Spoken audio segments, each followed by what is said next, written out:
Arnaud, bonjour. Est-ce que tu as pris la température de Barcelone, pas seulement la chaleur, mais aussi celle de la piste et des odeurs?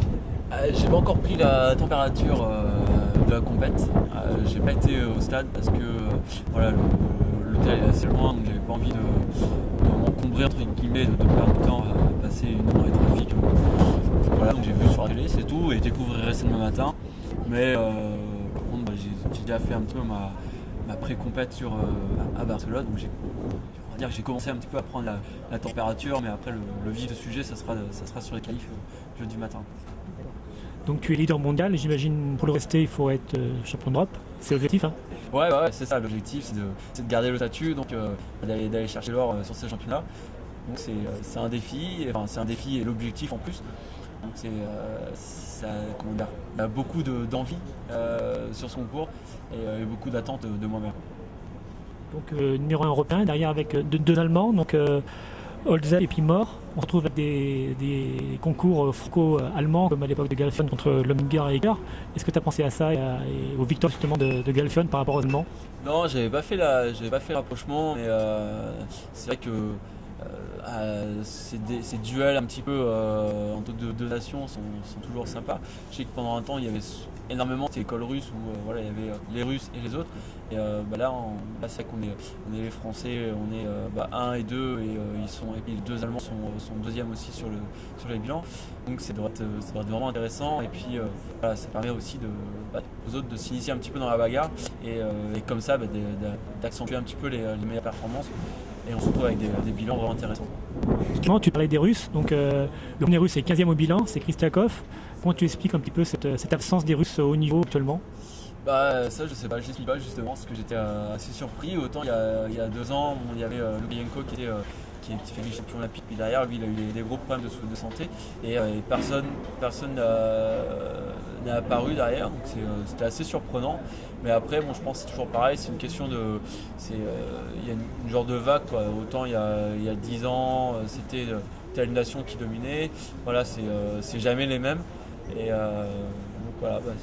Après, je pense qu'il faut aller voir les Russes pour leur demander l'explication vraiment de pourquoi ils sont pas là. Mais ça reste que l'année dernière, il y avait Gripich qui fait quand même 75 en finale au championnat du monde. Je crois qu'il est là. Donc, il y a toujours un ou deux mecs, mais il n'y a pas la même suprématie qu'il y avait ces quelques dernières années, quoi.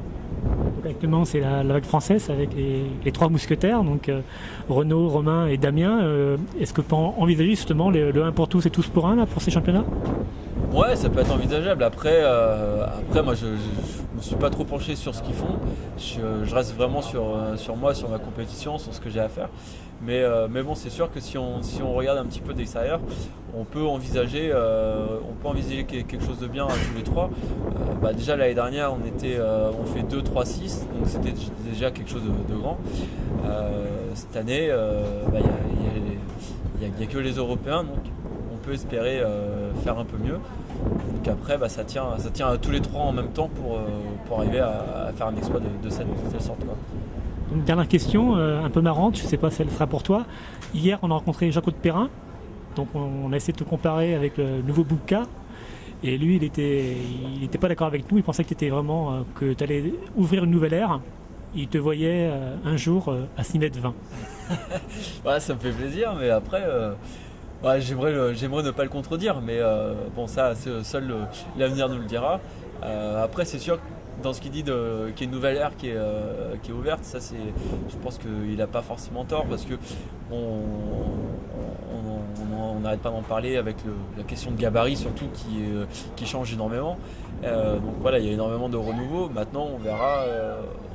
Ça reste que Bubka avait des qualités et avec surtout une marge de manœuvre qui était vraiment énorme. Autant il a fait 6,15 m, mais autant il aurait pu faire 6,25 m, ça aurait été la même. Et à ce moment-là, je pense que ça aurait pas été le même discours, mais ça reste que c'est sur le corps du monde, c'est quelque chose qui peut être envisageable. Mais après 6,20 m, ça commence à faire quand même vraiment beaucoup, quoi. Mais est-ce que 6,20 m c'est vraiment humain? Ça on sait pas, hein. Ouais, c'est parce que bon, pour moi, Bubka aurait pu le faire, donc à partir de là, ouais, ça aurait été humain. Parce que Bubka était un homme aussi, mais Mais bon, après, je pense avec beaucoup de travail et puis il suffit que le jour d'une compétition, tout soit réglé dans l'ordre. C'est quelque chose qui peut être, on va dire, peut-être pas surréaliste, mais ça peut être presque, on va dire, tentable. Donc bon, pourquoi pas quoi. Merci Renaud. Il n'y a pas de quoi, merci, bonne journée.